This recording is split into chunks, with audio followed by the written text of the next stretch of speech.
日复一日的机械工作让人看不到人生的意义，时刻担心自己哪天就被淘汰出局，披星戴月的穷忙，完全没有自己的时间，羡慕别人玩着就能把钱赚了。如果这些都是你担心的事情，那么斜杠一把就非常适合你。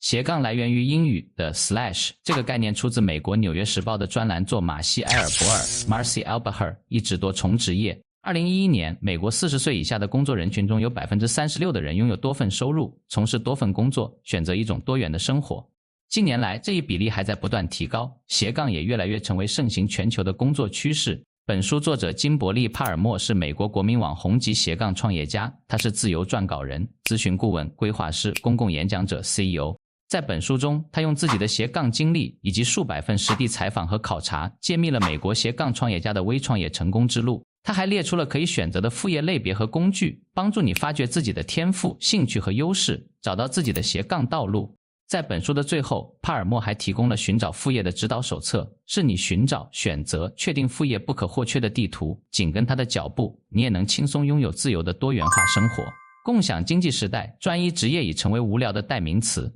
斜杠就是这个时代的一种新技能，一种能够取得和投资的资源。你可以投资斜杠这套技能，就如同你投资于知识和房产一样，你不一定要斜杠，但是一定要拥有斜杠创业的思维。本期影片将从3个方面为您解读：为何必须拥有副业？如何从0到1启动副业？副业的终极意义是什么？首先来看第一个问题，为什么要寻找副业？人们从事副业的动力是什么？为搞清楚这个问题，作者走访了大量斜杠创业家，发现有的人想通过副业多赚些钱，有的人想通过副业填补空虚，但最主要的动力来源还是家庭因素。作者举了这样一个例子，塔拉是一个书店员工，年收入只有28000美元，比2008年美国人均收入水准低了将近 40%， 且工作时间紧张，没办法照顾只有6岁的女儿，这让他很头疼。于是他开始寻找新的收入来源和工作机会，经过多番努力，开办了一个创新型企业家的培训网站。经过不懈努力，这个培训网站做得有声有色，2年后，网站年收入已经达到了15万美元。塔拉于是辞去了书店的工作，终于有了充分的时间陪伴家人。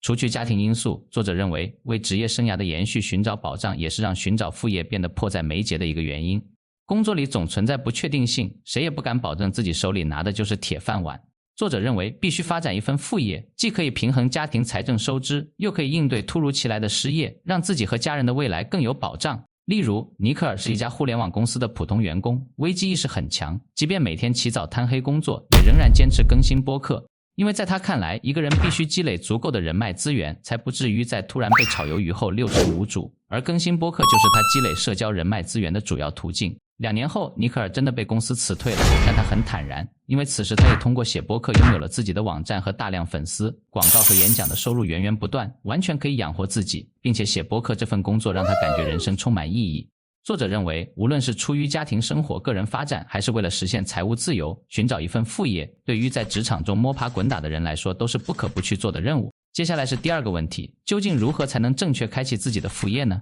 作者认为，开创一份副业需要做好前期规划、财务预算、拓展人脉、创建品牌和管理时间这5个要点。第一件要点是做好前期规划，也就是找到和开展适合自己的副业。可以从自身优势出发，找和自己当下职业相关的副业。书中举了一个例子，一对搞城市开发的美国夫妇为改变女儿不停买玩具的习惯，利用职业技能设计了一款 App， 它可以准确计算出储蓄罐的钱，还可以买多少玩具。当钱所剩无几时，这款 App 就会发出警报，让他们的女儿认识到自己不可以再随心所欲地买玩具了。后来他们把这款 App 不断完善，推向市场，用于个人理财，取得了巨大成功。除了从自身优势出发，还要确保副业的工作内容是生活中切实存在的需求，而不是空想。比如，研究发现市场上对于创意服务的需求量非常大，于是越来越多的人在网页设计开发、自媒体服务等热门领域寻找开展副业的可能性。在前期规划阶段，试错也非常重要，即在开展副业时不断尝试甚至出错，才能调整好思路和方法，向正确的道路进发。作者本人创业时，刚开始创立帕尔默规划网店，销售自己独创的理财规划，2周时间只卖出去1份产品，他感到沮丧。经过反思，认识到自己设立的目标太过宏大，无法短期实现，于是把理财规划进行细分，分成一个个易于实现的小目标，这样既便于客户操作，又增强了他们理财的信心。最终，帕尔默规划成为业界网红产品。做好前期规划后，第2个要点是做好财务预算。严格的财务预算可以为斜杠创业保驾护航。在财务预算中，首先要尽量降低创业成本。作者认为保持极低的创业成本能大大增加创业成功的机会，因为极低的成本意味着收入几乎都是净利润，而且苛刻的预算会让每一分钱都花在刀刃上。比如一个人在网上开店销售数位产品，由于无需库存发货，交易成本近乎为零。若自己又有基本的网页设计功底，同时找朋友装饰网上店面，前期创业成本就会非常低，未来所有现金收入几乎都能进入自己腰包。除了降低创业成本，在创业过程中勒紧裤腰带也很关键。一旦决定创业，放飞自我，尽情享受的生活方式起码在短期之内就与自己无关了。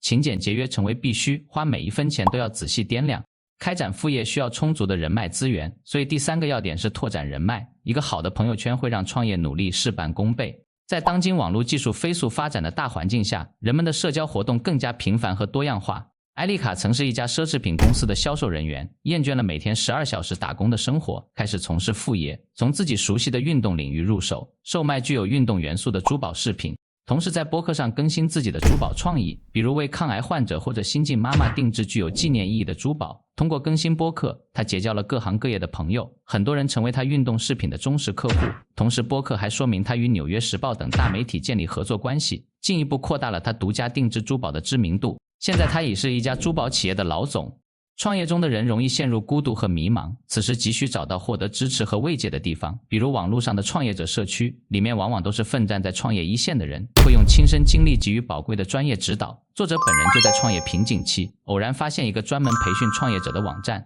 通过这个网站结识了人生导师，并按照专业指导建议不断修正创业思维和方法，最终走上事业巅峰。与精英人脉相辅相成的是打造属于自己的品牌，这是开展副业的第4个要点。作者认为，如果有一天突然失业，精心维护的个人品牌可以让自己更快找到新工作，因为品牌价值会让很多客户和粉丝始终追随。那么如何打造个人品牌呢？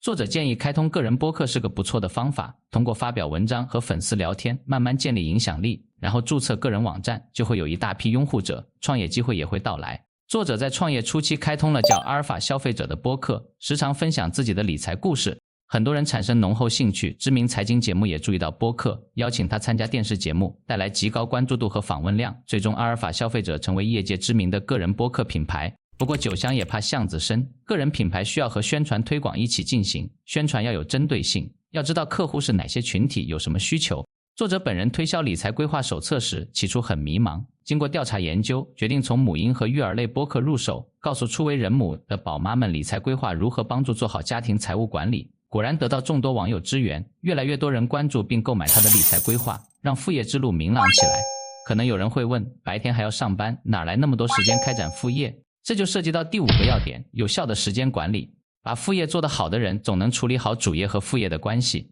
一个有效的实践方法是找到主业和副业之间的纽带，带来双赢效果。比如詹妮弗是一家律师事务所的员工，日常工作主要处理收款和破产事务。他发现很多人对如何处理这些事务感兴趣，却不知门道，于是利用主业积累的经验，在网站撰写相关文章，并申请个人财经专栏，现在已是业界有名的自由撰稿人。如果副业和主业毫无关系，就有必要划清界限，做到互不干涉。比如马丁是一名医疗软体公司的销售人员，同时是红酒公司地窖天使的创始人，2个工作毫无关联。马丁在办公室摆了2台电脑，一台做医疗软体销售，一台做红酒生意，2不耽误。每天列清单注明2份职业当天必须完成的工作，目前2份工作都运转良好，且医疗销售公司的老板甚至不知道马丁在做红酒生意。在时间管理上必须学会拒绝，这是避免被主业和副业弄得焦头烂额的终极法宝，但做到不易，需要牢记目标，清楚当前什么最重要，慎重许诺。最后一个问题，在人生道路上，副业到底能带来什么呢？副业已经成为一种社会趋势了吗？副业最直接的是带来收入增加，甚至财务自由，如前面提到的书店店员塔拉，从年收入$28,000的低收入者，依靠副业创立的网站，年收入达到$15万，不仅有更多时间陪伴家人，还实现财务自由。不过更多人选择保留主业，在他们看来，主业提供稳定工资和长期保险，主业和副业结合提供最大程度的安全感。需要注意的是，如果刚开始副业没让收入几何式增长，不要气馁，副业收入重在细水长流，只要一点点增加，终有一天会实现财务自由。而且副业带来的自我认同感有时无法用金钱衡量，作者算过一笔账，假设一个人每个月副业收入为200美元，一年就是2400美元。若用这笔钱买利率为 6% 的指数型基金，30年后就有20万美元的财富。除了改善财务状况，副业更重要的是能充分实现人生价值，包括个人价值和社会价值，即副业可以充分实现自己的梦想，发挥能力，带来满足感。这种满足感绝非金钱可衡量。比如梅丽莎以前从事咨询工作，繁忙事务和重复性商业研究让她疲惫不堪，于是创办瑜伽工作室，成为瑜伽老师。通过瑜伽课程，不仅改变自己人生轨迹，也帮助很多人改正不良生活习惯，甚至改变人生观和价值观，让他感觉自己的努力给社会带来积极东西，无比兴奋和满足。还有一些斜杠创业家，副业回馈的是社会价值，如慈善和非盈利事业，目的绝非经济回报，而是让环境更美好，让老年人晚年更幸福，让社会边缘儿童群体得到关注等。比如牛奶赌徒网站的创办者亚历山大，这是一个以儿童宴会为主题的网站。亚历山大曾看到很多孩子为举办豪华生日派对，无限度向家长索取资金，十分奢靡浪费。于是创立这个网站，设计了一些生日宴会范本，里面很多专案是交换书籍、参加公益活动等，希望向儿童宣导健康生活理念，让孩子们从小明白互相赠予和帮助他人更珍贵，不要只知道从索取中获得快乐。作者认为，副业既能充分实现个人价值，又能改变社会环境，所以在不久的将来，副业最终将会和手机电脑一样，与我们的生活息息相关，密不可分。美国2011年一项青年创业研究发现，在16到39岁年龄段里，有 36% 的人因为各种理由开始从事副业，涉及行业包罗万象，不同人群有不同发展副业的需求，如毕业生在主业和副业之间寻找发展方向，为人父母者希望副业减轻财务压力，老年人希望退休后通过副业发挥余热。主业和副业的关系也在变得模糊，比如很多人有双面名片，正面是主业资讯，背面是副业相关资讯，名片上还有融合主业和副业内容的社交网络账号。有的人在从事副业过程中，发现副业才是真正想做的事，索性辞掉主业，把副业当主业做。好啦，今天的分享就到这里咯。如果对您有启发，记得点赞订阅哟。我们下期的听世界不见不散。